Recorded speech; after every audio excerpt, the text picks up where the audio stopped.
What is going on, Chiefs Kingdom? Welcome back to another episode of The Kingdom Says. I am your host, as always, Garrett Williams, and joining me today, we've got the full cast with me. To my left, Kyle Henning. Kyle, how are we doing today, sir? It's been a day. It's hump day, right? Is that what day it is? It's Wednesday, isn't it?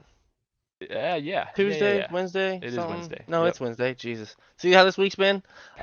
It's free agency, Yeah, which feels like it's been going on for a week, but it's which is only why it's been 2 such a days week. old. Yeah. It's also March Madness, so for anybody with your March Madness fans, I'm sure Oh. we have plenty of KU, K-State, Mizzou fans on this that listen to this show.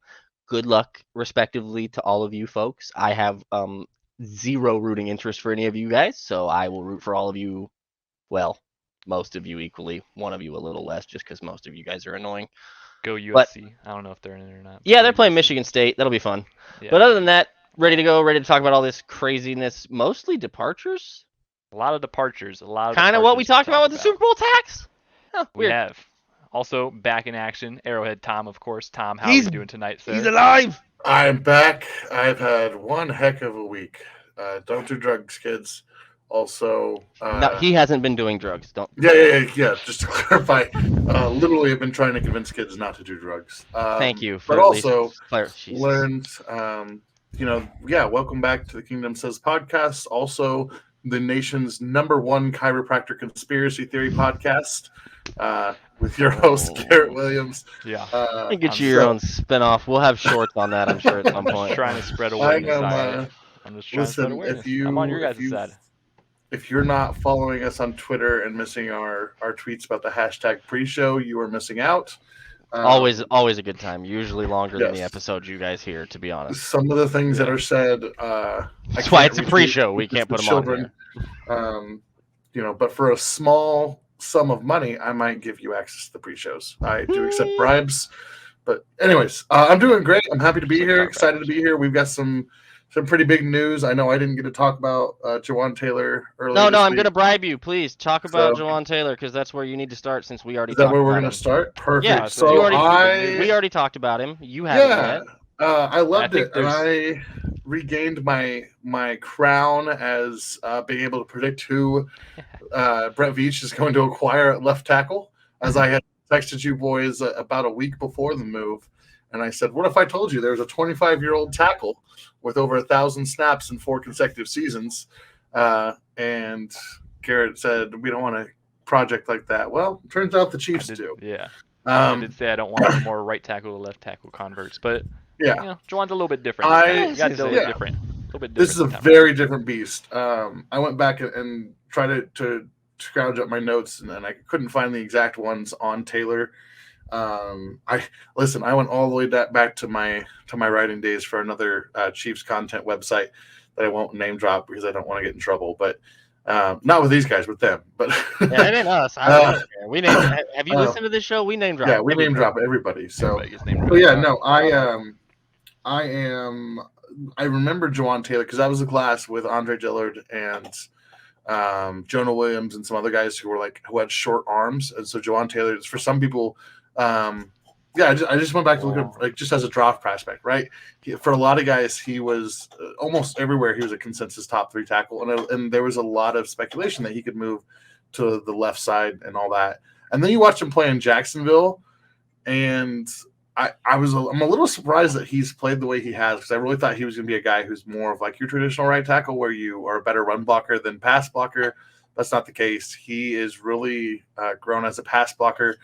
Definitely, he is the Bizarro. Shout out to everybody else who's pointed it out, but like the Bizarro Orlando Brown. He is much better, and he moves like his footwork. Even if you're not like a big offensive line person, go watch some clips of his feet compared to Orlando Brown's feet, and then invite Rex Ryan over to watch, and he can help you point out the difference in the feet. But just the movement, he's silky smooth, and he uses his arms are long, and he does such a good job. So I thought it was, at the time everyone was like, well, they overpaid for him. Did we not just watch the Broncos pay more money for an older guy who has lost a lot of his strength and movement skills? Like, come on now, that's a market value deal. And if he's actually playing left tackle, like it sounds like he is, that's actually a pretty damn good deal for him. So, I was excited about the move. They get that long term flexibility. It's going to line up. It does cause a little bit of conflict. Like he's going to have to probably re-up around the same time as Creed and those guys. And so, and at the same time, that'll be about the time that Joe Tooney's coming off the books, more than likely. So, it works out. I think it's an upgrade in pass protection, which is obviously the number one thing. And also, Andy Heck is a hell of an offensive line coach. This is something that Jeff Schwartz pointed out on Twitter, like your coaching matters. And I think that we're going to see some big steps. The guy, so in terms of a pass protector, and I hope that this statement ages well, because I know in his time here, it was a little controversial, but he does remind me in terms of like the athletic, like the skill set, like of an Eric Fisher you can type. say it. Eric Fisher, right? But I think he's got a little more strength. He's a little more. Eric Fisher was an underrated athlete, but I think that he's got a bigger frame and longer arms. But like legitimately a very talented pass blocker, maybe an average run blocker. But that's secondary to keeping 15 safe. So I'm pretty excited about the move. As a prospect, there was a lot of things I liked about him. I tried to look him up. Yeah. On the math bomb, I tried to pull up his RAS. He didn't qualify at the combine. Yeah. He did do 24 reps on the bench at the combine, which is impressive with when your arms are 36 inches long. And he's. I assume the reason that he didn't qualify at the combine is because he was injured in some variety. He was. Yeah. I believe, Yeah. So there were two things with Jawaan Taylor, because at one point he was considered a top 10 pick, but two things that had teams kind of nervous. One was the injury history. I think, like I said, 4 years, he's played over 1,000 snaps in every year. He started for Jacksonville. He's taking his bumps. The other one was I think it was a right knee injury. There were some current concerns there. And then the other one that I don't think is as relevant is he did, I think in high school, he weighed like 380 pounds and had some weight issues. Has not been the case since. So I think both of those are, because he went in the second round and fell a little bit. But exciting move. And the Chiefs continue to grab guys from the 2019 draft class that I really liked. Yeah. Speaking of guys in the 2019 class that we liked, basically one of the few other signings that the Chiefs have made so far into free agency, agreeing to terms with Charles Omenihu, former Texans draft pick, was on the 49ers the past couple years. Tom, I know we just had you talk for a long time, but this is kind of one of your guys, wasn't it? And Charles, you have actually, so fun fact, and I'd have to go back and scroll, again, when I was writing for a website, Charles Omenihu actually liked one of my articles, liked the tweet of one of my articles, because I included him on it.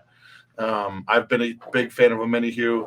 I was probably one of his biggest supporters, just because I saw a kid at Texas who had some legitimate size and strength. He's changed a lot in his pro game. I think somebody was talking about his weight. He's listed at 280. I would guess he plays probably closer to the 270s, maybe even the high 60s now, but plays with strength. I was watching some of the 49ers film. It's a 2-year, $10 million, or is it 210 or 220? 16. It's 2 for 16 with incentives. Yeah. So 220, 220 total. Yeah. So when you look at his kind of his advanced numbers, pressure rates, all that stuff, he last year he graded out as a guy who was a top, I think he was top 8 in, or he's top 8 in pass rush win percentage and top 16 in pressure rates or something like that. So you're getting a pretty good deal on him. Whether or not he can be a full-time starter is debatable. I think he could grow into that. But a huge rotational piece.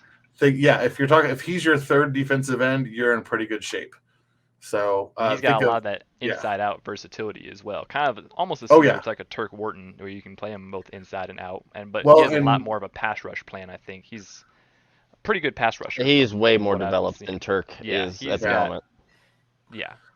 Well, and he's got the 49ers moved him around a lot, loop stunts, all that stuff. But Yep. I think I heard somebody say that Omenihu was was really their second best pass rusher last year, especially down the stretch in the playoffs and stuff. So I think it could be a move that surprises some people. I imagine they'll bring in another body, whether it's a vet or a draft pick, to be another dude on that line. But they also need help inside. So lots of moves, lots of things left to do still. Still early. I know we have some other things to talk about in terms of some departures. But so far, the two big moves that they've made, I've been a big fan of. Yeah, I think Omenihu is going to provide something that I talked about a lot last year, and I think we're going to finally see the full evolution of it. They displayed it some with the different fronts, guys in different spots. Dana inside, Dana outside, Karlaftis inside, Karlaftis outside.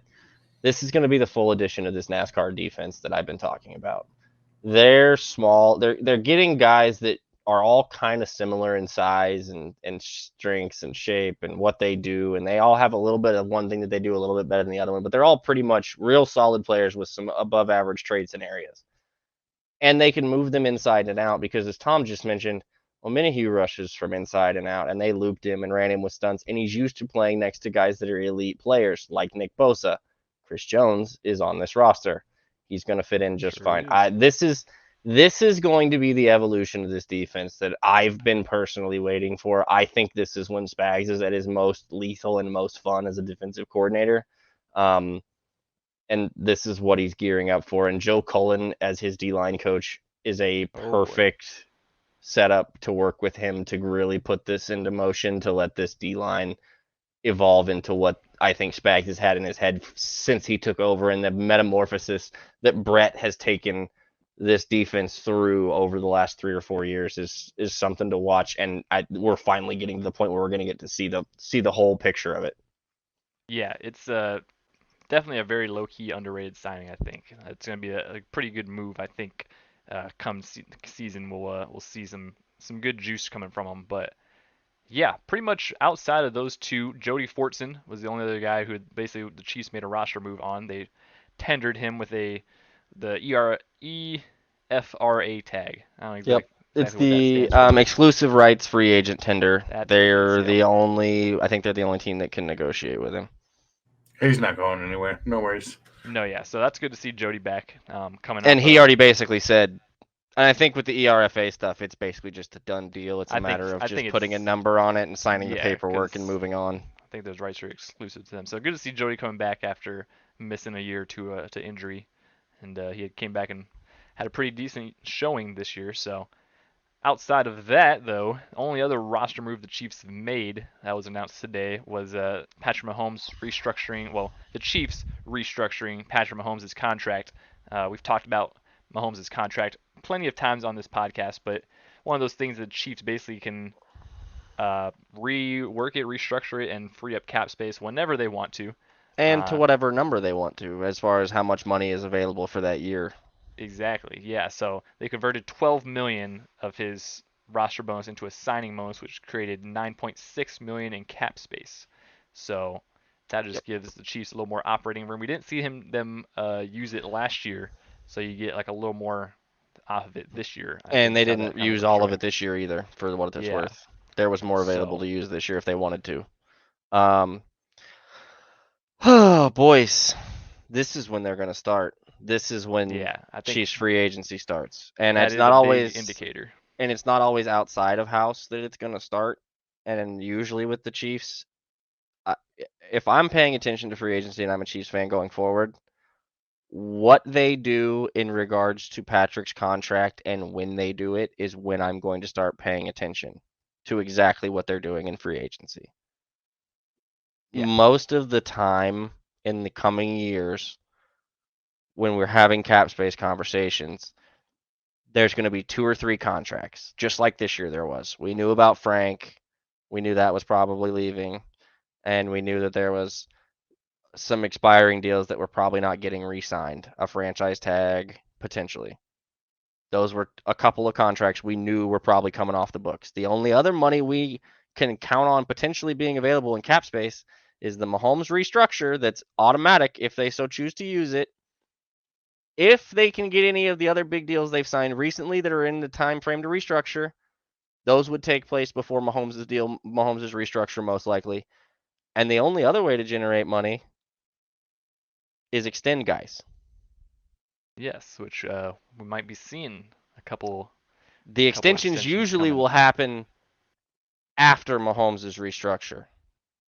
Right. So if you guys want a timeline of how to watch Chiefs free agency first domino to fall, Mhm. going forward, any of the moves that you can anticipate made, cuts, expiring deals, stuff like that, moves that are available cap space wise inside that realm will be done before Patrick's deal. And then when they really want to get active in free agency and start making moves and start making plays inside their own building, they will decide what they're doing with Patrick's deal.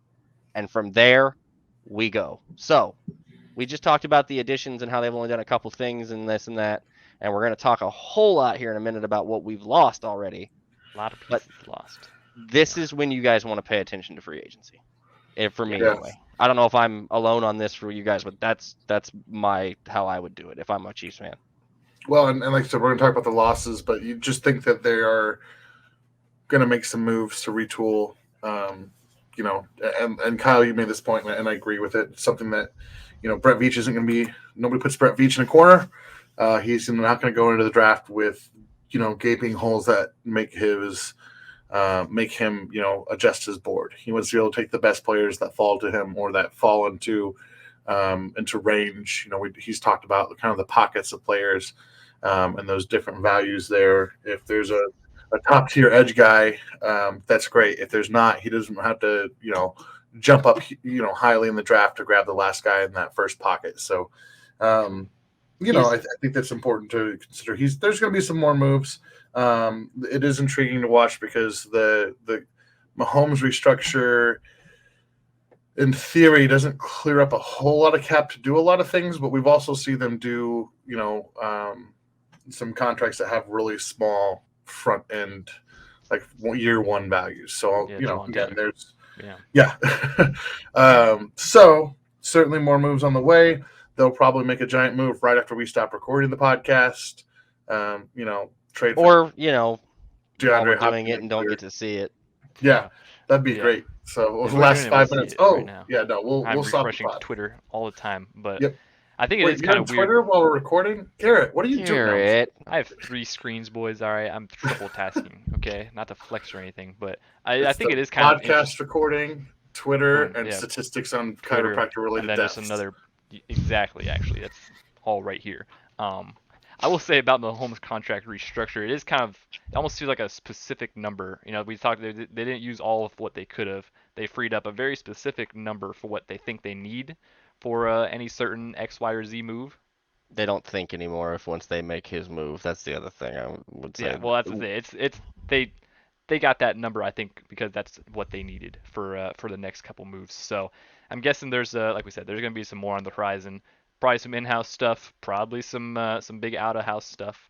So trade rumors have been flying. You know, real quick, on this same vein, before we do the departures, can we stop with the Brett Veach has tendencies? Because he has like 3 at this point that are consistent tendencies. One of them is we don't go into the draft with holes. The other 2 tendencies he really has are draft related. Yeah. Like there's not Could you say his tendency is to not have tendencies? His tendency is to adapt to his situation and the scenarios printed in it in front of him, and he does it really well. And he's shown that he can adapt on the fly when given a hand he was not prepared for, i.e. losing Mitch Schwartz out of nowhere when you're expected to have him for 3 or 4 years, and then having Eric Fisher depart at the same time. Losing... You know, having the wide receiver market change the way it did last year when you think you basically have a deal done with Tyreek and then Christian Kirk happens, Devontae happens, and now we don't have a deal and now we've got to completely change our philosophy on the fly. Look, situations change in these markets. It's much like any market, stock market, any video game you play that has an open market, the Madden card market, for God's sake. When the market changes and you're in a scenario, your approach, if you're good at what you do, has to change. And Veach has shown facts. He's willing to make adjustments. Do they have a preference? Yes, he has preferences. Do they have this is our tendency. This is what we do. No, they don't. Does he prefer to, do they look to be trying to go younger in a lot of areas? Yes. Has he also seemed to prioritize at times veteran depth in areas? Yeah. Guys, he doesn't have tendencies. He has reactions to the market that's presented in front of him. And that's what you want out of a GM. So, and it's a lot of the podcast and then a lot of the media community's fault with the narratives around with Brett with the tendencies, because he doesn't draft corners in the first round. For a while it was he only trades up. He never trades back. He never, these are all things that we've said he never does, and then he goes out and breaks the tendency, and he goes out and does the stuff. Have you thought about this, Kyle? If you say every single possibility, yeah, if you throw enough stuff at the wall, it'll stick. But the point is, claiming that he has a way of doing set things that they're just going to approach it this way, and he's not willing to make changes and adapt on the fly, is I think a discredit to Brett, but B, short-sightedness on your part and it's not like an attack, but just sit back and look at it. And I'm not Garrett specifically, obviously, guys, but like in general, it's short-sighted to think that he's not willing to adapt his principles because something changed and now what he wants to do isn't available. If that was how he operated, this team wouldn't be able to contend every year. So something to keep in mind with Brett. Let's get off the narrative that he only does this stuff this way. No, he doesn't. I don't know, Kyle. If you make enough long Twitter posts about it and just keep on throwing darts, I think you might hit at least one of them, and then you can just ignore all the rest of them. No matter how many people call you out. On to the departures for the Chiefs, which have actually been quite plentiful. We talked about it many times since the Super Bowl. There is going to be the Super Bowl tax. The good thing that we've seen from Brett Veach is that he is not giving out that tax. He is actually doing the complete opposite and saying this is all we're going to give you, take it or leave it, and good luck wherever you go elsewhere. And a lot of people are actually capitalizing on that and getting some bags. So we've seen a lot of familiar faces go ahead and sign away to some other places today. 5 notable ones that we've got here. Michael Burton, we'll start with the big one. Michael Burton, the Chiefs fullback, goes back. He actually goes to the Broncos to reunite with Sean Payton there. Not a huge blow, obviously losing a fullback. Hey, Mike was great. He's a special teamer. He mattered on special teams. That's where we'll notice Michael Burton. Yeah, but Andy has a good track record of finding good fullbacks, so I think we'll find another one probably. Dave Cope's pretty good at special teams too, even though some people think he sucks. Yeah. I wonder who those people are. Khalen Saunders, big signing. He goes that to hurt. That one hurt kind of an unexpected one. That one, I knew that one was gonna hurt. I was really, really hoping that they weren't going. Well, when they signed Omenihu, I was like, yeah. And then I saw them. It was last episode, the episode before, where they re-signed Turk or something for EF tag or something like that too. Turk, signed Charles. Yeah. And when they did that, when they signed Charles and Turk was back, I was like, man. But Charles is an edge, not. I know. We just talked about them moving everybody around though. Yeah, so. I kind of thought this was coming when Khalen tweeted out, like I think last night or something, that he it was like not meant for this. Yeah, it was like something about negotiations, basically saying that it was like transferring away from all of his best friends in school. Yeah. And I was like, oh man, he actually is probably not going to be here next year. Well, and that's the thing that I think makes it hard. That's what Khalen's personality and his willingness to let the kingdom get to know him and him get to know us in a way, and him share with us in a lot of the ways, because these guys don't have to do that crap, and a lot of them don't. Yeah. But he addressed it. He addressed it in that post last night where he's like, I'm not built for this. I don't like this part of it. I don't enjoy this part.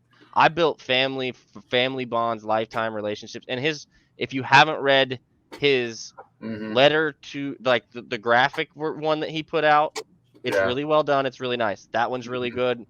That one kind of hit me a little bit. The post to Chris and Frank.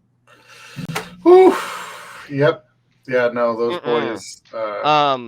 Look, this is, and we talked about it last episode. You can't overpay good players, and not even necessarily overpay them. You can't pay them market value because teams are willing to overpay your good players when they have Super Bowls, when they have a history, when they have experience, when they have that pedigree, and we're seeing it. And Khalen is the example and definition of the Super Bowl tax on we have to not sign back a good player at a great player price because we can't do that as an organization. We have to let him go get paid elsewhere. So for me, and I kind of have talked about it a little bit and tweeted a little bit about it, but for me with Khalen, this isn't goodbye. I don't think for him it's goodbye. I think we'll see him around Kansas City eventually again, and I can't wait till we do. But in the meantime, I will root for him in every game that is not a Chiefs game, especially because he's going to New Orleans, man. And I got some friends that are Saints fans, and I have a hard time disliking the Saints. So good luck, man. Yeah, I mean, 3 years, 14.5 million. Like, good for him. Get your bag, bro. You Good deserved to get every that bit of bag. it. I mean, two-time champion. Right there. He got Like, 2 rings. Yeah. Yeah, and I think you could just see how much he was beloved in the locker room by. I mean, Oh, when Patrick Mahomes is gives you a shout out guy. and you're a defensive, and it's let's be real about this. Like, Khalen had to grow. Came from a small school, an FBS school. Yeah, FCS kid. Yeah, I've been on that. Western Illinois. I've been on that college campus. I've seen that football field. Your local high school football field nicer. is not. I'm not joking. I have seen. I know my local high school on the field is nicer. It has turf. I've legitimately seen high school football teams in better shape than the WIU. Anybody know I've driven by that campus. It's not great. Anybody know what the mascot for the Western Illinois University is? Oh God, I did. I used to. The colors are yellow and purple. Don't look it up, Garrett. I know they're yellow and purple. Leather necks. It's not the Hornets. The leather necks. It's not the. Who's the yellow and purple Hornets? They're the yellow and Georgia purple. Tech? No, they're the Yellow Jackets. It's some weird small school that's yellow and purple that are Hornets. Anyways, so it's always cool because, like I said, I actually spent a lot of time in Macomb where that campus is. Have some family who went to school there, so it's always a cool moment. The field is rough and the facilities aren't great. Definitely a town. Western Illinois is not a great place, and Khalen. Yeah, sorry for dunking on it. Just coming out of nowhere. But no, think about it. Khalen Saunders. I mean, he was, and also like he was a 3rd round pick for us, but he wasn't like he still had to really grind for his share on this. That elbow injury really set him back. Yeah, that set him back. And he finally, came around this year and really, I mean, he earned that bag. He earned every cent of it. So. Oh yeah. Great to see him. Only sack in the Super Bowl was by Khalen Saunders. Khalen Saunders, worth every penny. Huge pivotal game-changing moment in the Super Bowl. It was a big momentum shift, yeah. Yeah. So shout out to Khalen, and like I said, we'll be fans of his for life. He's a great guy. That he's one of my favorites. You get occasionally you get players, and when we do this stuff, you try not to get too attached to guys because we all understand that this stuff is a business and they're gonna come and they're gonna go. But when you get 2 rings and you get to kind of get invested in a guy like that because he lets you in and they get to feature him and he shares his personality and himself with us, it makes it tougher when they leave, but man, it makes it great when they're here. Yeah. So shout out to him. Another member of that 2019 draft class that departed from us, Juan Thornhill, signs a big bag with the Browns. I didn't see not as big a bag as I wanted him to sign, but a bag. Yeah, a bag that 3 years, $21 million, basically 2 years, $14 million guaranteed. Something bigger than the Chiefs probably would have offered him. The safety market has shrunk. Really we talked about it. We talked about how much different this safety market looks, right? Like, and especially with the draft class and the secondary kids that are all coming out of this draft class. From everything I'm hearing about this draft class, the secondary options in the draft class are available and plentiful. So that all kind of factors in, and they've got some guys in house already in that secondary. They really like Brian Cook. You got a kind of crowded cornerback room, and you got a guy that's getting ready to be due for a contract that you basically asked to play Tyrann Mathieu's role last year. So you run out of room in that secondary, and I'm guilty. I didn't really think about them running out of room back there, but they are kind of out of room back there for starters. Drafted a lot of guys who have stepped up, and that helps a lot with having to fill out those spots. But big departure for sure. Obviously, another 2-time Super Bowl champion, a big part of the he's Super Bowl unique, man. roster. That range is even after the ACL. A really not a safety that you really see in the NFL much Or anymore. Where you're just a Achilles. What was it? ACL, deep. Achilles, whatever. Is that Bad injury. Yeah. Bad injury. Yeah. Bad, horrible, god awful leg injury. It was an ACL, but anyways, uh, yeah, huge Yep. part of the Super Bowl 54 team. Had some setbacks and comes back and wins another ring. It's good to see him get a contract for sure. But yeah, it's just we have too many guys in house that Yeah, are at least going to step up for that role for him. I'm glad he got to play in this one because remember he got hurt at the end of 19 with the Chargers in that Chargers game with his injury and missed the Super Bowl when they won that one. So him getting to play and he played in the one afterwards, but getting to win this one exactly and play in it and be a main factor was good. I'm happy for him. So shout out to Juan getting that bag. Another guy who has departed, JuJu Smith-Schuster goes ahead and signed with the New England Patriots, 3-year, $33 million deal. Kind of an interesting right on par deal with the wide receiver market not really blowing up, but JuJu gets a more of a long-term answer in New England. Probably another deal that Chiefs might have been in on that kind of deal. No, I think we've seen where. I think they had an offer on the table, but it was reported that it was between the Patriots and the Chiefs, and look, it's JuJu came here to do what? Win a ring. Win a ring. He said that the year before he came here, when he stayed in Pittsburgh, that if he was coming to Kansas City, it was to win a ring. He had a great time. We had fun. He was great while we had him. Yeah. He played banged up, didn't quite look like we thought it was going to look, still was extremely productive, was still huge in the playoffs. We thank you very much. Enjoy your contract with the Patriots. I'm sure, and I know this because he tweeted it, but I'm sure Jacoby Myers is feeling some type of way at the moment, seeing as how he did. He was pretty pissed at this. He got that same deal with another team, and then they just signed JuJu for the same. Yeah. But yeah, anyway. Good to see. JuJu, like you said, JuJu. We literally signed him to a 1-year deal for the express purpose of helping us win a Super Bowl, and we did. So it worked out for all parties. No hard feelings or anything. Tom, JuJu, TikToks, more TikToks. Listen, JuJu, I had no problems with JuJu while he was here. TikToks anymore. I never. He really didn't do that many of them, to be honest. Yeah, I think it's overrated. Only after the Super Bowl. That one after it's just the meme. Well, after the Super Bowl. Listen, after the Super Bowl, short of spraying an AK, you win it all, you can say whatever. Well, within reason, you can say pretty much whatever you want. And the Bengals didn't even win it all last year. And they did it all. He did after the Super Bowl. I was like, really weird. You didn't. It is what it is. It was for a video with it was a collab video with a giant promoter or a giant influencer. No, I recognize. I'm sure he made a decent amount of money too with those. But yeah, no, I'm not. I have nothing bad to say about JuJu. I think one of the things, if you listen to Times Ours and Nate Taylor's talked again, just kind of saying it without saying it. He's mentioned it a couple times the last couple of weeks about the issues with JuJu's knee down the stretch. Obviously, tough guy, played through it and all that stuff, but you could see that he wasn't as explosive, and I think that there were some long-term concerns there. And so I'm guessing they didn't have as much of a. They gave him a number. Much guaranteed money. Yeah, they again. We kind of talked about it like pre-show. I don't know if it was pre-show or on here, but like the Chiefs' kind of strategy, we think has just been like you offer what number you're comfortable with, and it's not really a bidding. It's like you offer and that's it.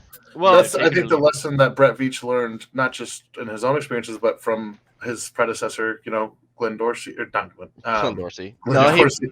Glenn Dorsey was somebody he would have tried to pay. John Dorsey. John would have tried to overpay him.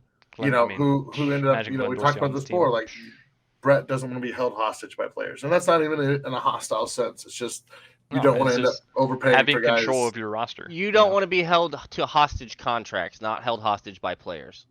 I don't think you want to be held hostage by players. Well, you don't want to be held hostage by players. Situation, if you're locked in a room. Period, in these terms, listen, you're in there, Frank's got his Uzi. Right, there's a lot that would be pretty terrifying and traumatizing. Kyle. I don't think Frank needs an Uzi to terrify me. That's also fair. Orlando Brown's a big human, so But JuJu, good for him to get that bag as we round that up. Yeah, I'm happy for all of these guys except for maybe one. Well, yeah, and we'll get to the last departure. But I'll just lastly on JuJu, that was kind of the conversation before he came to Kansas City. Obviously, it's like he wanted to get a long-term deal, and he instead set that aside for 1 year to win a ring. So now he gets that long-term deal. He gets to go to New England. I'm curious how New England is going to deal with him.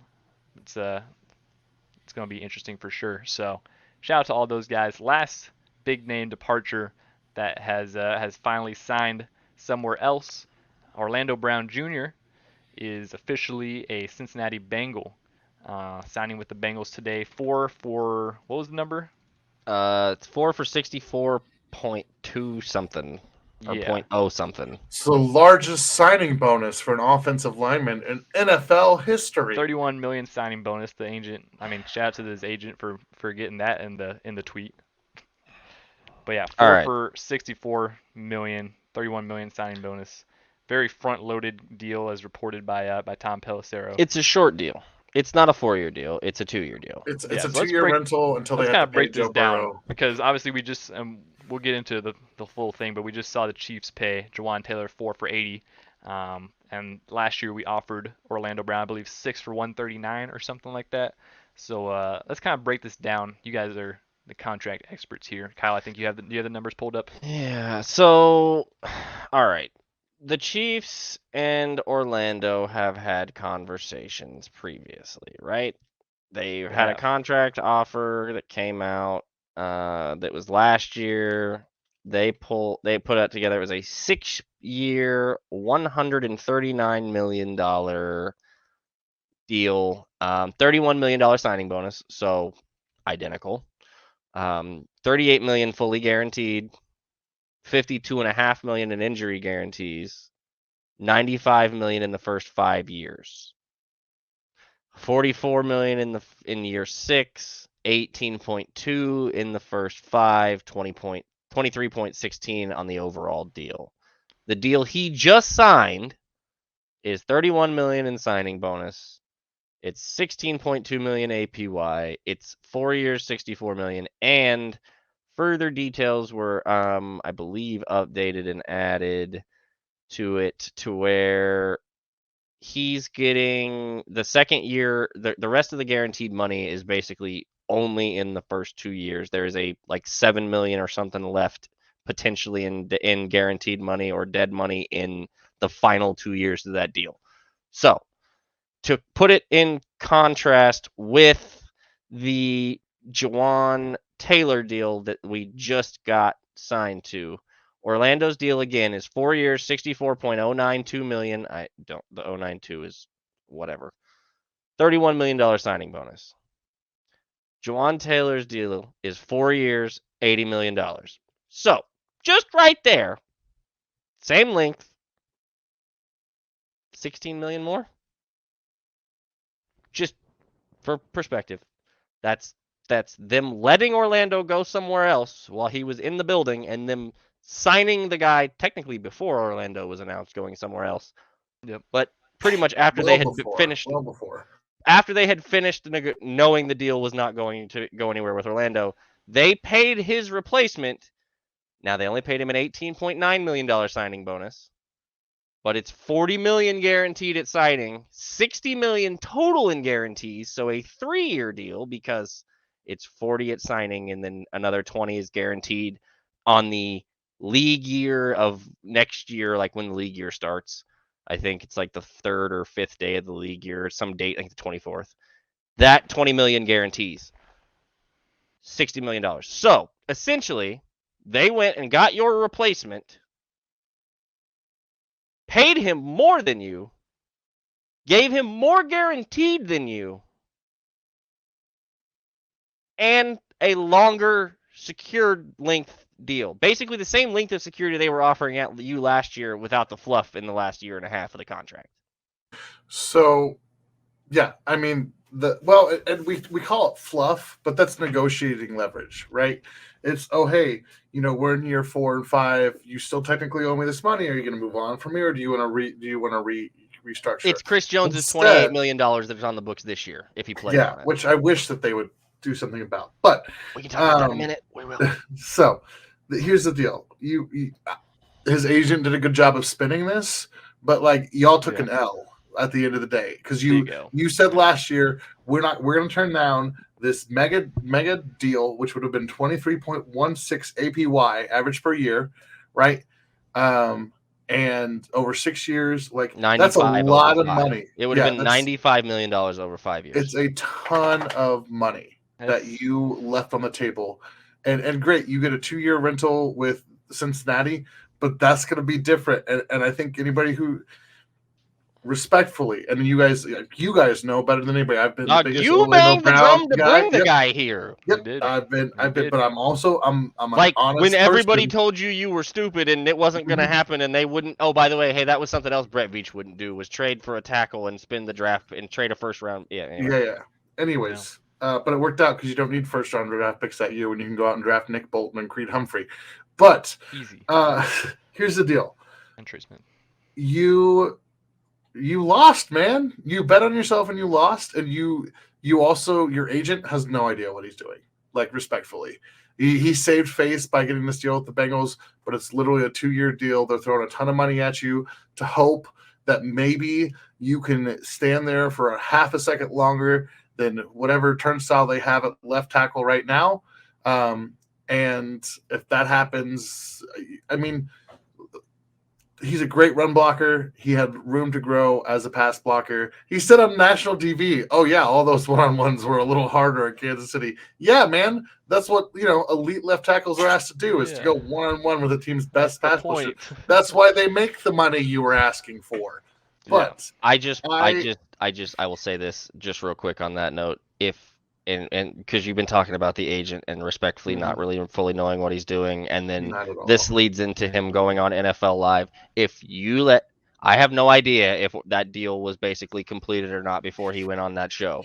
But if, as an agent, you let Orlando Brown or any client go on national television on a show where they're going to do nothing but ask him about contract-related information, and there's not a deal in place, you have lost your mind. And I would argue potentially you could be held as negligent in your responsibilities as an agent.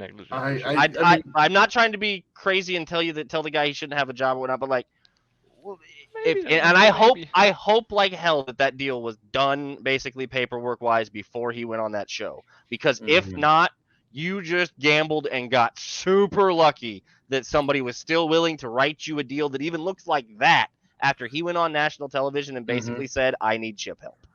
I need help." Not the greatest of looks. It's a tough one. And listen, I like Orlando Brown. He's a great guy. It's nothing against him. I'm happy he played as well as definitely he did for us while he was there. Yeah, but more his agent, dude, when we're talking about dollars like this, and we're talking about protecting that guy, if you're gonna go down this road, and look, he got offered more by the Chiefs last year. We just broke it down for you. Significantly more. And if you're going to try to pretend that it wasn't more, you're really, I get it. I get the funny money, but here's my thing. You talk about long-term security being the reason why you turned that deal down. And then you take this deal, which, I mean, it's still generational wealth, $31 million. Nothing the like opposite of long-term security.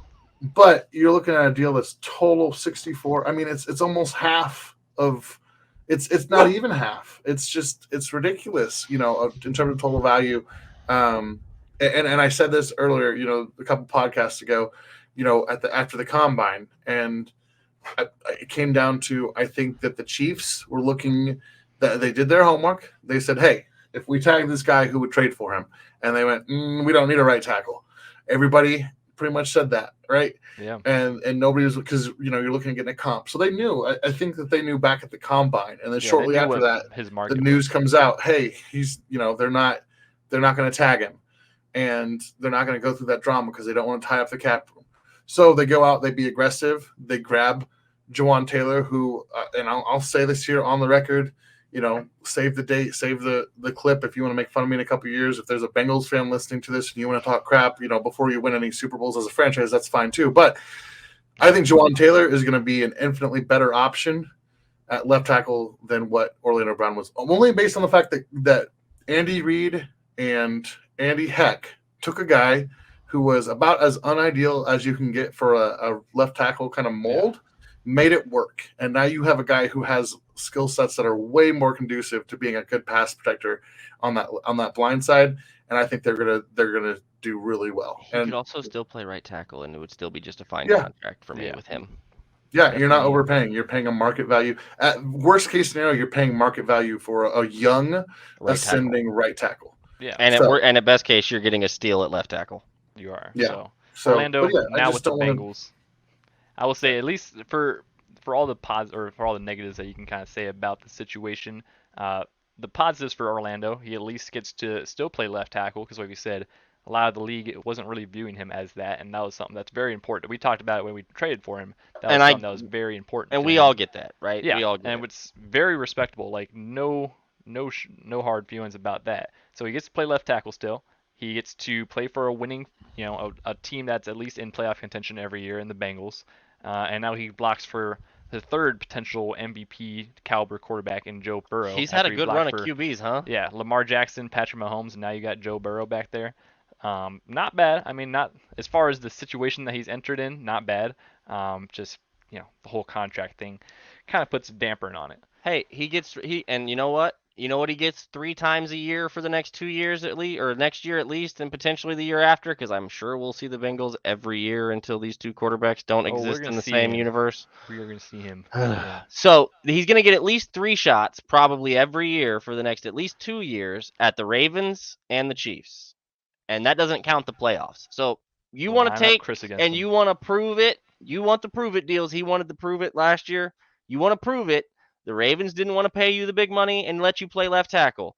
The Chiefs wanted to pay you a certain amount of money to play left tackle. Neither one of those were good enough for you. The Bengals gave you this opportunity with that amount of money. Go show them you were right. Good luck to you, buddy. Yeah. I hope it works out well for you, except when you're playing us. Except when you're playing us, we're going to line Chris up against him. No. Why? Just get the smallest, fastest guy you can find and let him go. We could draft like the Ojulari kid and just let him run around the outside. Run around him every time. But yeah, and we will be seeing a lot of Orlando Brown, definitely. Yeah, so. And again, he's above average. He's an above replacement level tackle, which is basically what the Bengals had. Yeah. This is what the Bengals had last year, was a replacement level tackle. They brought in a bunch of mercenary tackles, line guys last year to try to improve the weakness that they had. It was better. It still wasn't great. They went out and they've tried to improve it again. They've taken a step forward at left tackle. How much? We'll see. Yeah. Definitely TBD on that front, but that is pretty much the departures that the Chiefs have seen thus far. Still a couple more names out there that haven't been signed. Mecole Hardman, Jerick McKinnon, a couple other guys out there who might have Chad Henne. I saw a report that Chad Henne got a look. Chad said your name's not Andy Reid. That's what Chad said. Exactly. So those are the biggest Chiefs type news. There was some other news around the NFL, specifically in the AFC West. That was a pretty significant note. The Raiders trading away star tight end Darren Waller to the Giants. That's okay. Very surprising move, I'd say. Well, is it? We knew they were trying to trade him last year. The Packers were after him hard last year. That's true, and it is the Raiders, so you can't expect much. As the season went on last year, he, I believe, got hurt or wasn't playing much, and then he basically was pretty frustrated with the team and asked to be out. And then Derek Carr obviously gets kicked to the curb 2 games before the season ends, and then gets fully kicked to the curb afterwards. A lot of the organization that was there when he was there is not there anymore. Not there anymore. Nope. A lot of turnover, and he's a big time tight end, and he was ready to get out of that situation. Raiders are trying to reinvent the Patriots again. Rebuild almost? I don't know. Well, no, I don't know if you're paying attention or not, but Josh McDaniels is trying to do the Bill Belichick again, and we'll see how that goes. Yeah, Jimmy G, just Patriots 2.0. I love Josh McDaniels coaching in the AFC West. That's maybe my favorite the visor. Also, I'm sad that Derek Carr left the reason I replaced him with the same person, but. Yeah, the reason I don't even know if it's the same person. I think Derek might have had a little bit more than Jimmy at this point, but we'll see. Yeah. The Waller thing is interesting because he was traded to the Giants. And what pick did they trade them? Pick 100. That seems a little familiar. Pick 100 was traded for Kadarius Toney. So essentially, we had Ryan Poles hired by the Bears, So we got a free third round. we got a comp pick. That comp pick allowed us to trade for Kadarius Toney, and then allowed for the Giants to trade for Darren Waller, thus adding a weapon to us in our division and removing a weapon from the division opponent for free. with one pick that all we had to for free. do was hire good people based on their talents and abilities. Amazing. And also, well, The third great round people, pick is doing yes. work. Yeah, great people. Also, a part of that Rooney rule type thing that they. Well, implemented, even which is sans why- that, but he did his job. He got the Exactly. recognition he deserved. Exactly. This The Chiefs- franchise pushes Chiefs the guys did that they the right think process. deserve it, Yeah. and we got the pick out of it. So Yeah, we all got of rewarded that for the said, process. we get Darren Waller out of the division. We get Kadarius win. Toney. Big win. Brian Daboll's happy because he has a new Darren Waller tight end. Yeah. Your former quarterbacks coach Mike Kafka is Pretty probably happy. having a good time. Yeah. Darren Waller is having a good time because he is out of the situation he didn't want to be in. And if you missed the exchange from Robert Griffin III and Darren Waller's very new wife, Kelsey Plum, who plays soccer for the Vegas soccer team, the women's team, you should probably go check that out. I believe Robert said something to the effect that McDaniels wasn't exactly a romantic, and Kelsey responded with, "It's probably because he wasn't invited to the wedding." So, if that gives you an idea of how the relationship was there in Vegas between Darren and some of the staff, take that for what it's worth. Well, hold on. Did you not hear the story about? I think it was McDaniels mentioning that Darren Waller was getting married that weekend, and they hadn't made that information public on purpose, and so McDaniels outed that. I hadn't heard a confirmation on that exactly. I had heard that, but I hadn't heard it confirmed. So if that actually happened, duh. Oof. Yeah, no. You know what? I'm happy for Darren Waller. Yeah. I am too. So- I'm ecstatic for Darren Waller. I think he's been wasted in Vegas for a while and had to ball out with lackluster anything around him. Gave me real Tony G vibes for a while. Yeah. So definitely good to see him get out of the division and go flourish in the NFC because there's a lot of room to grow. Go right. do your thing, young man. Scouts knocking Tom's green screen over. We're getting close to the end. Tom isn't at the draft? What the heck? I thought he was live at the draft. Oh, that's crazy. Yeah. So I guess that's the sign. Yeah. Garrett, Scott says it's Garrett, time. do me this. What's the next thing the Chiefs do? Now that Mahomes' restructure is done, now that we just talked about at the beginning of the episode how this is really when they're going to start doing things, what's the next domino? I'm going to say it, boys. DeAndre Hopkins. Oh, the trade first. City. Come on down to KC, bud. We'll send you a second. We'll send you a random 5th or 6th or something. Second's fine. Come on down. Second's just fine, maybe. Okay, cool. Maybe a 3rd in CEH. I saw that floated for. Hey! I saw that floated for. Is Bill O'Brien still there? Is he going to be trading David Johnson for DeAndre Hopkins? Because I saw that number floated for Tunzel, a 3rd in CEH. Yeah. Hello, Scout. Safe to say I laughed. Scout, can I help you? So Garrett Garrett has DeAndre Hopkins trade. Tom, next domino. Now that Mahomes is done. I think I'm going to trade Scout to another podcast for him to destroy things over there. How's that sound, buddy? I hope it's DeAndre Hopkins. I think that's the most like bang for buck move. You need an X type of receiver to replace JuJu, and I just those specific types are few and far between free agency and the draft. Again, you can rework that deal. He's already said he'd like to, do that. He's still got juice, left in the tank, but gosh, or go find a good defensive lineman. That'd be nice. Some more depth there. Yeah. I'm gonna disappoint you both. Kyle, none of that's happening yet. What are we? Oh yeah. Oh, the Chris Jones restructure. You're getting 2 restructures, I think, before they do anything. And actually, let me rephrase that. I think they're not restructures because they're both extensions. Yeah, extendo. The first domino is Chris. I think Chris's extension is done. I think he gets in between where we saw the other guys get paid and where Aaron Donald is. Yeah. And I think probably in that 20. And I think if he's doing what the rest of this core crew has done and hops on board, like I assume he probably will, And I hate assuming because I don't want to count guys' pockets because he's earned whatever dollars he's going to get. But I don't think he has to ask for 27 or 28. I think he can go to 24 or 25 and set the market for everybody not named Aaron Donald and be fine. So I think That's Chris one. gets extended. And then I mentioned it a little bit ago when we talked about Juan Thornhill and the overcrowded secondary. I've been on this train for a while. It's got to get done at this point with the steps and the moves that they've made. You've made your bet on who your safety is and who your, or I'm going to phrase that, on who your guy is in the secondary. You've made your choice. You made your choice last year when you asked him to play Tyron's role. L'Jarius Sneed is getting a contract extension.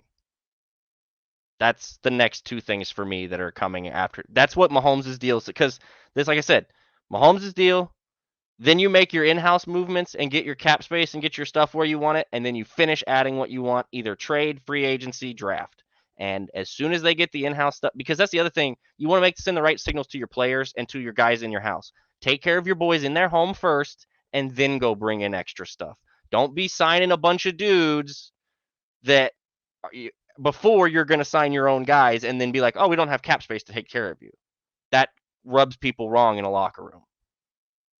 This is I very think valid. these are I the think, steps that are coming. So you may be right, yeah. and I think you may be like I said, I think DeAndre Hopkins is basically your best option at this point in the wide receiver category based on dollar maybe- amount, what yeah. you're giving up, how long you get him.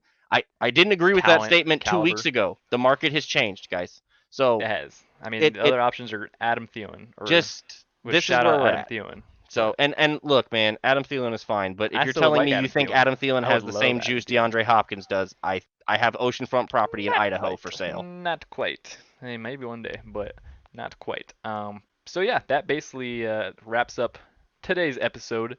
Free agency is still well underway, and we will be, you know, sure to update you guys as more things come along. We also got some more draft content coming up soon, Tom. I know that we got some things in the work. The draft is getting closer. Pro days are going on about this week. We saw some interesting stuff happen at some pro days, so We we're going did to indeed. yeah, probably this weekend we'll probably target some draft talk episodes and yeah, get the ball rolling or continue the ball rolling on the off season here. So thank you all so much for tuning in and listening and watching this one. If you're only listening, you can go ahead and watch us on YouTube at Kingdom Says Pod. Otherwise, you can find us on Spotify, Apple Music, all your other podcast platforms. Follow us on Twitter, Facebook, and Instagram at Kingdom Says Pod, and we will see you guys in the next one.